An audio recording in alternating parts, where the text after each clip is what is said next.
मातृभूमि मातृभाषा रे ममता जाहृदे जनमी नाही ताकू जेबे ज्ञानी गणरे गणिबा अज्ञान रहिबे ताही। एकथा मु कहूनी आज्ञा, एकथा प्रकृति कवि गंगाधर मेहर कहछन्ती। खाली सीए काहेकि आहुरी अनेक कवि लेखक प्राबंधिक मातृभूमि आ मातृभाषा उपरे यथेष्ट गुरुत्व देइछन्ती। आज आमे एमिति एक प्रबंध पढ़िबा जेउथिरे प्राबंधिक मातृभाषा उपरे यथेष्ट गुरुत्व देइछन्ती। नमस्कार, जय जगन्नाथ। मु ममता पाणी मो यूट्यूब चैनल साहित्य दीदी को आपण समस्त को स्वागत करूची। पिला माने आजिर विषय वस्तु होची मातृभाषा और लोक शिक्षा, जार लेखक होउचंती गोलोक बिहारी धड़। से 1921 मसीह जन्म होइतिले एवं 1974 मसीह देहत्याग करथिले। तंकर जन्मस्थान होची ढेंकानाल ठारो अल्प दूर रे थिबा गंजेई डीह ठारे। से संस्कृत, ओडिया, इंग्राजी, हिंदी और बंगला रे पांडित्य अर्जन करिथिले। से संस्कृत भाषा साहित्य रे स्नातकोत्तर करथिले एवं भाषा विज्ञान रे मध्ये उच्च शिक्षा लाभ करथिले।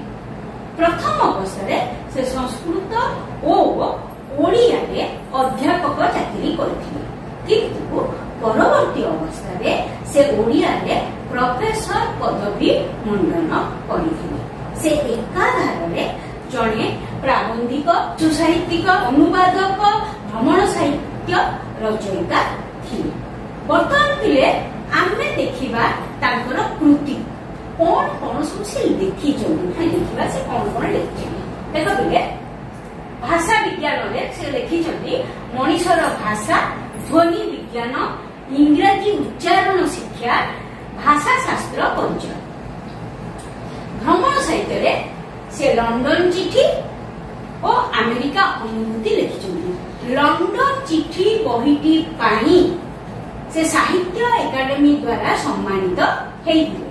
अनुवाद पुस्तक रे से अनुवाद करिछन्ती, हिंदी बही को ओडिया रे अनुवाद करिछन्ती गोदान, गगन, प्रेमाश्रम, बंदी नेहरू और विस्मृतिर चित्र।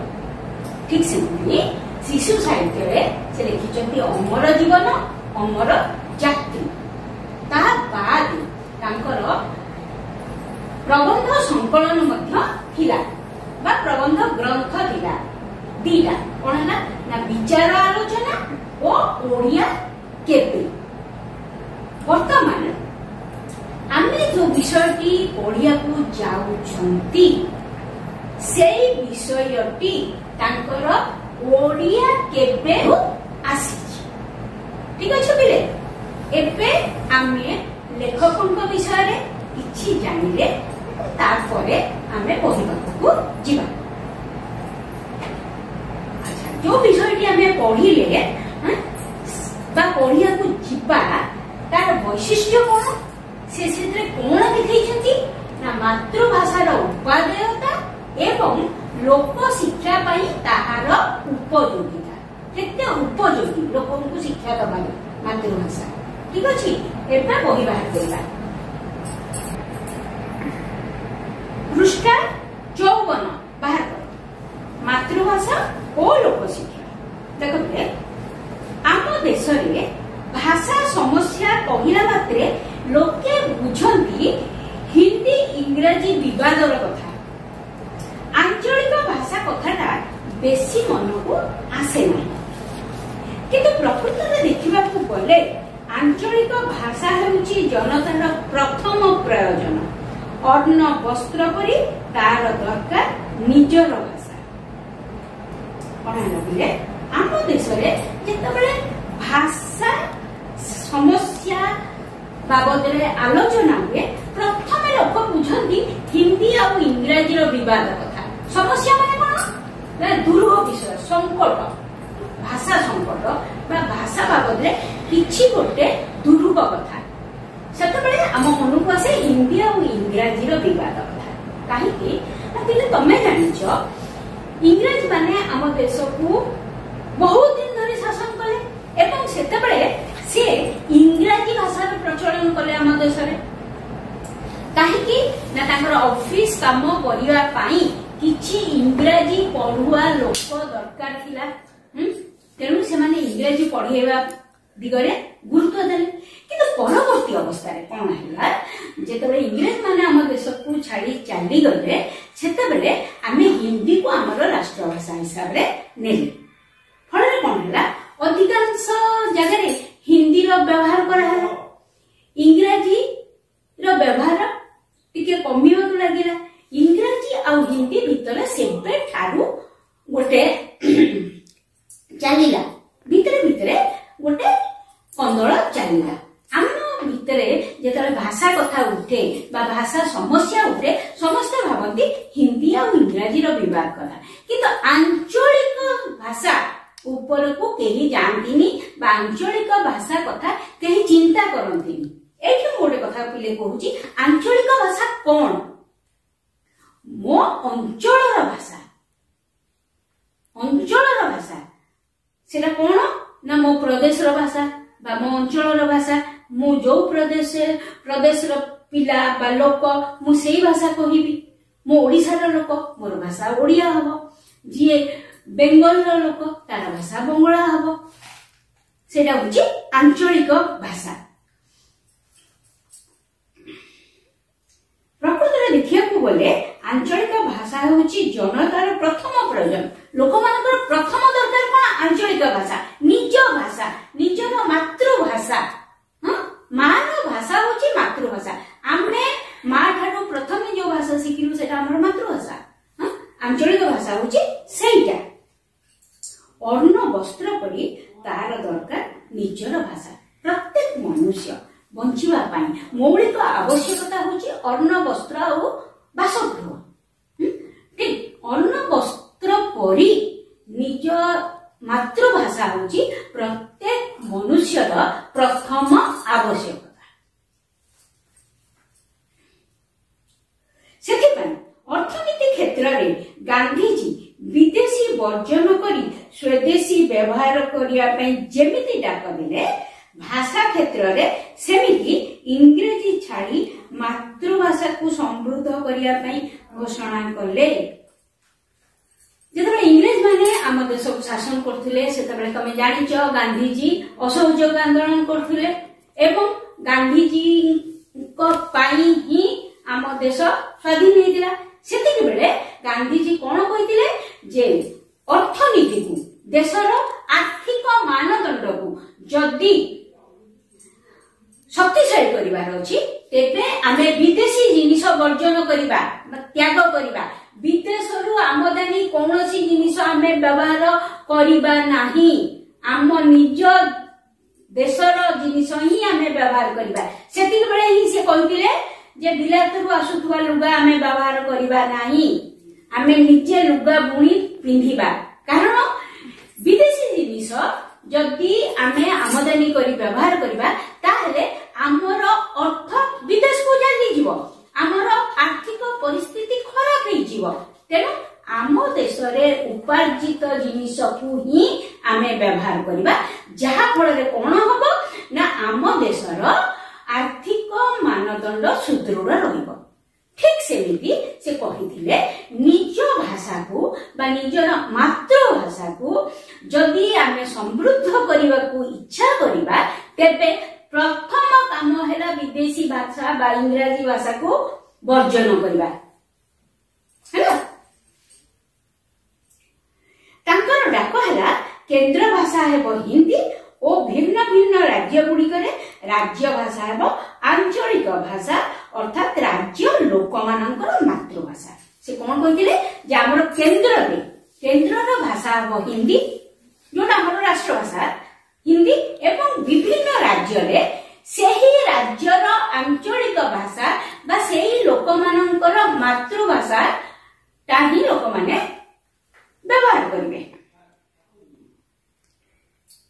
गांधीजी मातृभाषा को मातृस्तन्य करी मूल्यवान मने ପିଲେ ଏଇଟା ଗୋଟେ ଇମ୍ପୋର୍ଟାଣ୍ଟ ଲାଇନ୍। ମାତୃସ୍ତନ୍ୟ ବା ମାର କ୍ଷୀର ଗୋଟେ ପିଲା ପାଇଁ ନିହାତି ଜରୁରୀ, ନିହାତି ଖୁବ ବେଶୀ ଜରୁରୀ। କାରଣ ମାର କ୍ଷୀରରେ ପିଲା ପାଇଁ ବା ପିଲାର ବଢିବା ପାଇଁ ସମସ୍ତ ଆବଶ୍ୟକ ଜିନିଷ ଥାଏ। ভিটামিন টু আরম্ভ করি মিনারেলস টু আরম্ভ করি লবণ টু আরম্ভ করি তমর রোগ প্রতিরোধক শক্তি টু আরম্ভ করি সবু জিনিস থাকে। সেথিপাই কুহা যায় মার স্তন্য বা মার ক্ষীর হচ্ছে পিলা পাই ସବୁଠାରୁ উপযোগী, ସବୁଠାରୁ অমূল্য। তা পরিবর্তনে অন্য কৌশি খাদ্য এতে বেশি উপযোগী পিলা পাই নুহে। সেইপাই আজিকালি ডাক্তার মানে भी कहउचंती निहाती कम रे 6 मास पिला को मार क्षीर देबा पाई। तेणु गांधीजी कहते मातृभाषाटा मातृस्तन्य परि मूल्यवान। गोटे पिला पाई मार क्षीर जेमिति मूल्यवान ठीक सेमिति गोटे मनीष पाई बा गोटे लोक पाई मातृभाषा मध्य सेतिकी मूल्यवान। तांको दृष्टि रे जेउ लोकर मातृभाषा प्रति ममता नाही ताकू केबे हेले देशभक्त कुहा जाई पारे ना। गांधीजी कहते जो लोकर मातृभाषा पाई ममता नाही, निजर भाषा निज मार भाषा पाई ममता नाही ताकू आमे देशभक्त केमिति कहिबा। जहार मां पाई ममता नाही तार मातृभूमि पाई केमिति ममता आसीबो। जे निजर नुहे से परर केमिति हबो।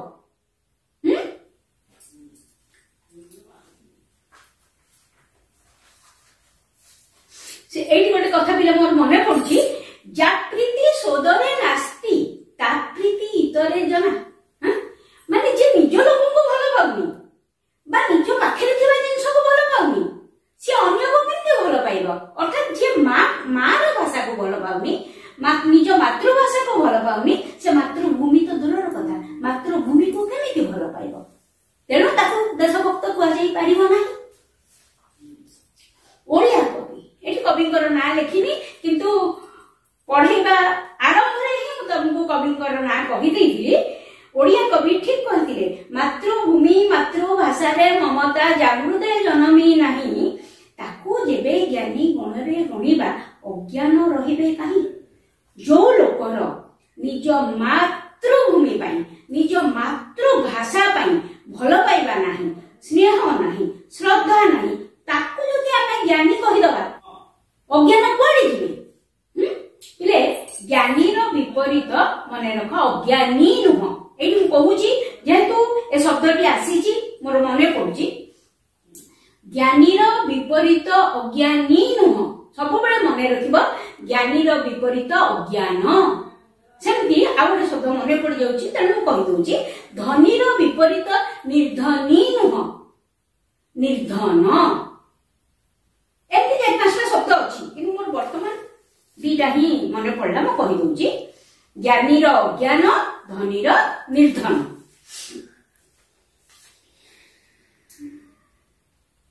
किंतु इंग्रजी भाषा प्रभाव रे आम देश रे भाषा परिस्थिति एमिति हेला जे मातृभाषा न जानी मध्य लोके हेले ज्ञानी। जेतबे इंग्रजी भाषा रो प्रभाव मु पुणी पछु उठै जाउची बिले जेतबे इंग्रेज माने शासन करथिले इंग्रेज भाषा रो प्रभाव हम ऊपर पड़ितिला।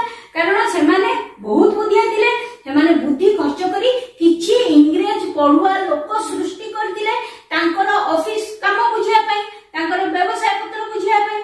तेणु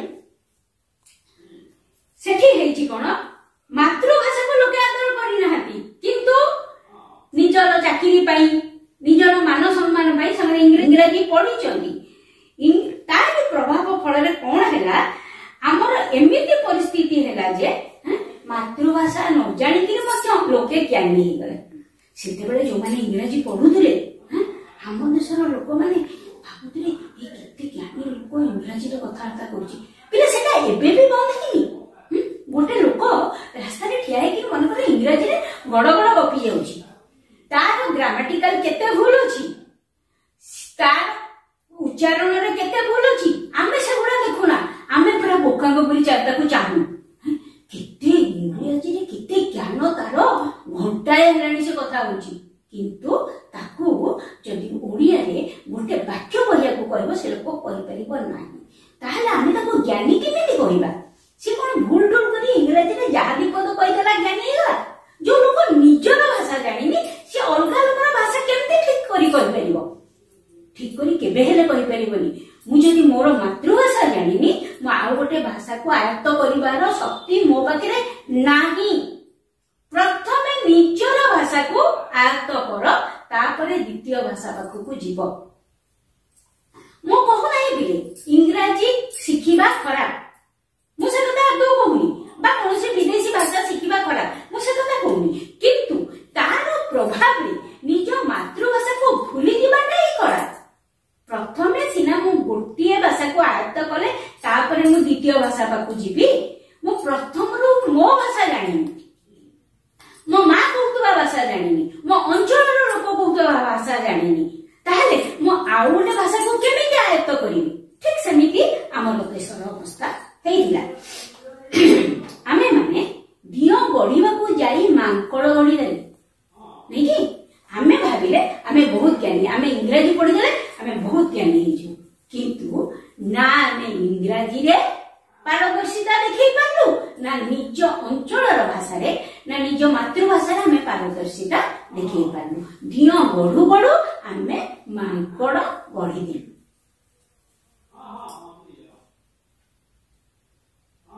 ज्ञानी हबा को जाईकरी आमे मूर्ख ही हे पिले एठी मु कहारी को आक्षेप करी कहू नाही हां एटा तम कथा मो कथा हम समस्तकर कथा ठीक अछि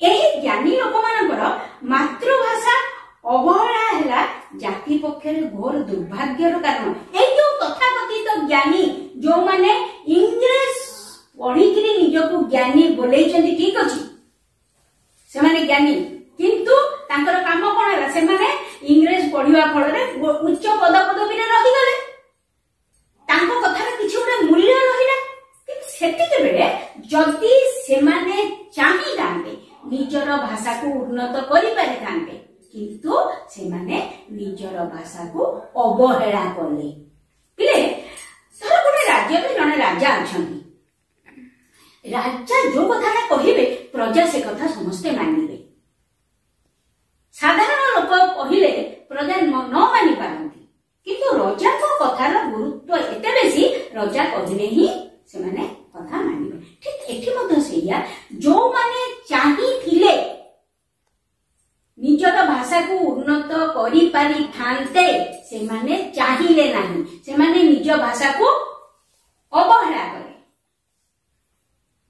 से माने मातृभाषा प्रति उदासीन हेबा फल रे मातृभाषार अग्रति असंभव हैला उदासीन शब्दर अर्थ मु लेखिछि पिले अनाग्रह अर्थात से मानकर इंग्रजी प्रति जेतिकी आग्रह थिला मातृभाषा प्रति सेतिकी अनाग्रह थिला जाहाउछि हो जेमि पढुचंती पढंतु ता द्वारा कोन हैला मातृभाषा तळकु गला तारा उन्नति केमिति होबो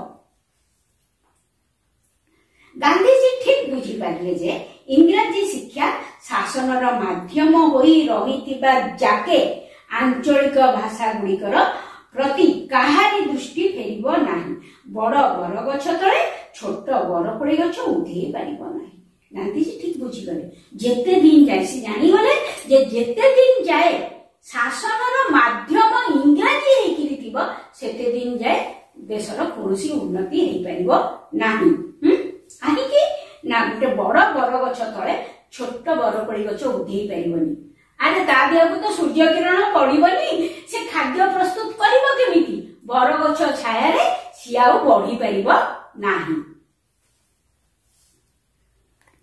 सेहि पई गांधीजी कोन बुझिले ना बड़ बरगछ तळे छोट बरकोड़ी गछ उठेई पारिबो नाही बिजुली बत्ती जळुथबा जाके छोट दीपको केही चाहेबनी जेते दिन जा बिजुली बत्ती जळुची सेठी छोट दीपटी जदि आमे जाळी दबा ता उपरको काहार नजर जीव नाही छोट को रक्षा करिया को हेले बड़ को बारण करिया को हेबो ठीक वाणिज्य व्यवसाय क्षेत्र रे जेमिति हेउची कोन हैला आमे जदि छोट को रक्षा करिया को चाहिबा हमको बड़ को बारण करिया को हेबो मना करिबा को हेलो हबो जेमिति आमर वाणिज्य व्यवसाय क्षेत्र में होउची आमे आमर कुटीर शिल्प को जदि बंचई रखिया को चाहिबा हम देशर आर्थिक मानदंड को जदि बढ़ाइबा को चाहिबा ताहेले कोन हबो ना आमे विदेशर कोनसी जिंस आमदानी करबा नाही।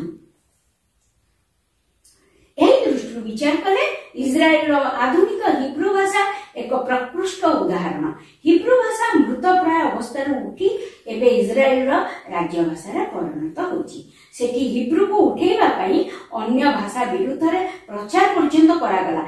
स्कूल रे पिला मानकु रीतिमत शिक्षा दिया गला विदेशी भाषा व्यवहार करिया भूल फଳରେ फ्रेंच जर्मनी पोलिश प्रभृति जो भाषा सब हिब्रू संगे प्रतियोगिता करते कालक्रमे से पछे पड़गले और खूब अल्प समय भितर शतकड़ा 80 जन लोक हिब्रू रे काम चलैया उपयुक्त हेले। एटी गोटे उदाहरण दिया पिले इस्राएल रे कोन होला तांकर मुख्य भाषा होची हिब्रू किंतु गोटे समय एमती थिला जेते बेले कि हिब्रू भाषा को केही पचारू नथिले सेठी प्राधान्य को भाषा देखैथिले ना फ्रेंच जर्मन पोलिश एमती भाषा सब देखैथिले। तो सेठिकार जो शिक्षाविद मान से मान देखिले हमरो जोटा निजर भाषा सेटा मृतप्राय तो सेठी से माने आगे आसिले निज भाषा को रक्षा करिया पय से मान कोन हला एई विदेशी भाषा मान को विरुद्ध रे प्रचार करा गला एवं स्कूल कॉलेज सबटी कहा गला जे विदेशी भाषा पढ़िबो नाही निज भाषा निज मातृभाषा को ही पढ़िबो एवं धीरे धीरे कोन हला ऑफिस काम करिया पई शतकड़ा 80 भाग लोक हिब्रू भाषा पढ़ी किरी योग्य हो गले हां एवं हिब्रू उपरू को चली आसिला जो भाषा हिब्रू सहित कोन करथिले प्रतियोगिता करथिले से माने दूरी गले। भाषा को निर्देश देबा पई पृथ्वी खूब सभ्य देश मानकर मध्य एकेडमी अछि।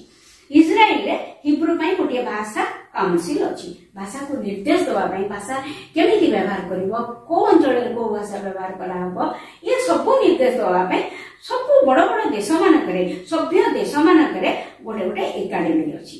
इस्राएल रे मध्य हिब्रू पई गोटे भाषा काउंसिल बा परिषद सेठी बहुत जन मेंबर अछंती केमिति हिब्रू भाषा उन्नति करिवो से बाबत से माने कार्य करते। द्वितीय कथा गणतंत्र मूल मंत्र है शिक्षा।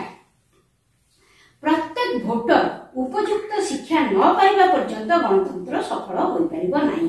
पिले गणतंत्र होची कोन ना देखो मु गणतंत्र लिखिची लोक मानक द्वारा और लोक मानक पाई चालुथबा शासन तो सेटा पढ़ाई होतबो इंग्लिश मीडियम पिलांकर हमर तो कॉलेज रे पढ़ा होतला democracy is for the people by the people of the people. गणतंत्र होची लोक मानक पाई एवं लोक मानक द्वारा चालुथबा शासन पद्धति अर्थात आमे वोट दे हमर शासनकर्ता को बाछु है। प्रत्येक भोटर उपयुक्त शिक्षा न पाइबा पर्यंत गणतंत्र सफल हो परिबनी।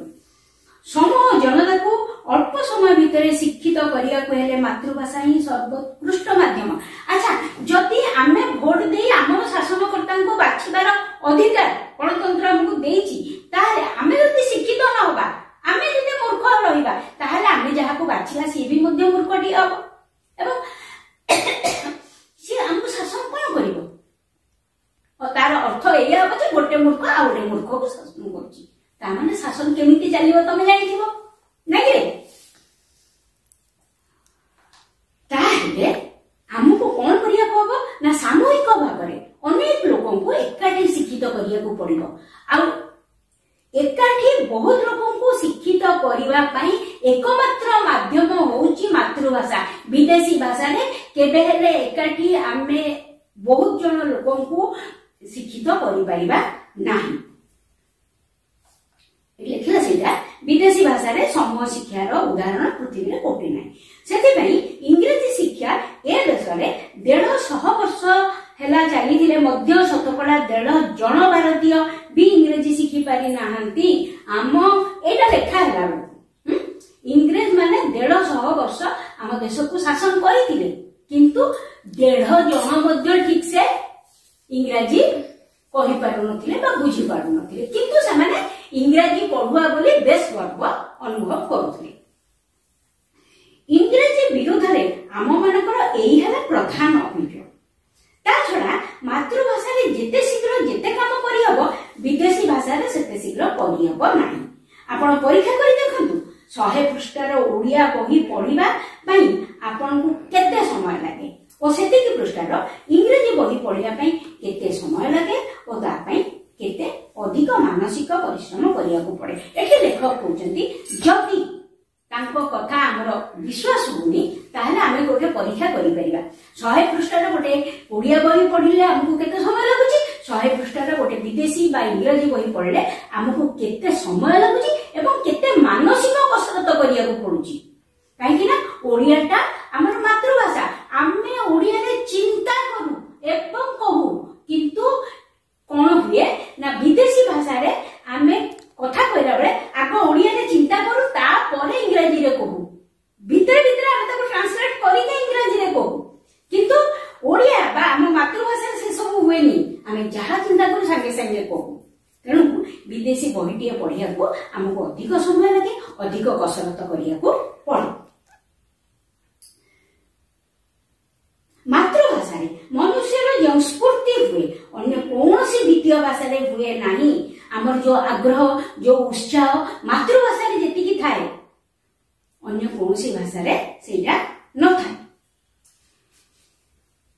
भारतर जन विशिष्ट लेखक अन्नदा शंकर राय ढेंकानाल रे जन्म हुई आईसीएस सेवा पर्यंत ओडिशा रे जीवन काटिले। विशिष्ट लेखक तार नाम होची अन्नदा शंकर राय।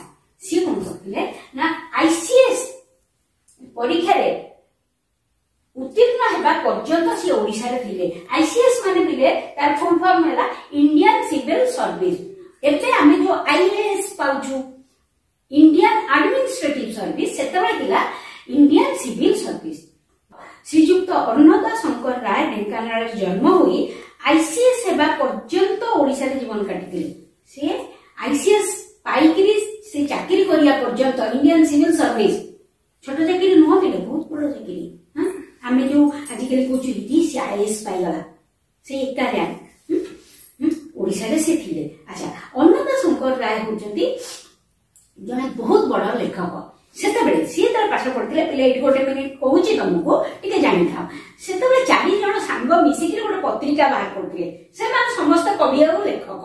अन्नदा शंकर राय होचंती आधुनिक युग परे आसिला सत्यवादी युग, सत्यवादी युग पर आसिला सबुज युग, सबुज युगर कवि होचंती अन्नदा शंकर राय। तांकर गोटे फेमस कविता थिला, गोटे लाइन कहि दोची যৌবনর ঝরଣା কূলে মলয় জহি নিয়ত বুলে চাল সে পুরে যিবা গো সহি চাল সে পুরে যিবা। ଆଉ ଅଧିକା କହିବିନି, ମୋ ପାଖରେ ସମୟ ବହୁତ କମ। ସେ 4 ଜଣ ସାଙ୍ଗ କିଏ ନା ଅନ୍ନଦା ଶଙ୍କର ରାୟ, ବୈକୁଣ୍ଠନାଥ ପଟ୍ଟନାୟକ, କାଳିନ୍ଦୀ ଜଣ ପାଣିଗ୍ରାହୀ, ଶରତଚନ୍ଦ୍ର ମୁଖାର୍ଜୀ। ए 4 जनक नार प्रथम अक्षर को नहीं अवकाश बोलिकी से माने गोटे मैगजीन बाहर करथिले। सेतबेले ए 4 जनक भल लेखक थे। अन्नदा शंकर राय मते ओडिया रे लिखुथिले, किंतु किछि दिन परे सी कोन कले आ ओडिया रे लिखिलेनी। सी कलिकता पढिले एवं सी बंगला रे लिखा लिखि कले। काहे कि लिखिले से कहले ओडिया रे मते से बहुत भल बही लिखिचंदी, बहुत ना थिला तांकर, बहुत ख्याति थिला। किंतु वर्तमान से ओडिया रे लेखंती नहीं, लेखंती बंगला रे। से एही 1963 जून रे कटक रे गोटे सभा रे स्वीकार कले जे काहे कि से ओडिया छाडी बंगला रे लिखिले। तांकर मातृभाषा बंगला होइतिबारु सेही भाषा रे तांकर जे स्वाभाविक स्फूर्ति हबो ओडिया भाषा रे ताहा होई परिबो नाही बोली से भाबिले, से कल्पना करे। फल से मातृभाषा को फेरी गले। निज को प्रकाश करने मातृभाषा ठारू सहज और स्वाभाविक माध्यम एथिरे कहिबार किछि नै। निज को प्रकाश करने मातृभाषा सबुठारू सहज और स्वाभाविक माध्यम एथिरे कहिबार किछि नै। अन्नदा शंकर राय परी लोक लेखक बा कवि जे कि ओडिया रे लेखिकरी भी बहुत सुनाम अर्जन करथिले, किंतु से लेखा छाड़ी देले, बंगला रे लिखिले एवं से निजे स्वीकार कले जे ओडिया रे जेतिकी स्फूर्ति तांग भितरे आसुची बंगला जेहेतु तांकर मातृभाषा बंगला रे लेखिबा पई तांकर अधिक स्फूर्ति आसुची अधिक आग्रह आसुची से निजर भाव को बंगला रे अधिक प्रकाश करि पारुचंदी ताहेले बिले एथु आमे कोन जानिले जे मातृभाषाटा जनकर मनर भाषा को प्रकाश करिया पई गोटे उपयुक्त माध्यम ठीक अछि बिले आजी एतिकी थाउ मु भाबुची विषयटी तुमको भल लागिथिबो एवं तमे ठीक ठाक बुझिथिबो जदी बुझिथाओ को लाइक शेयर और सब्सक्राइब करिया को भूलिबनी एवं गोटे कमेंट निश्चित तमरो मु आशा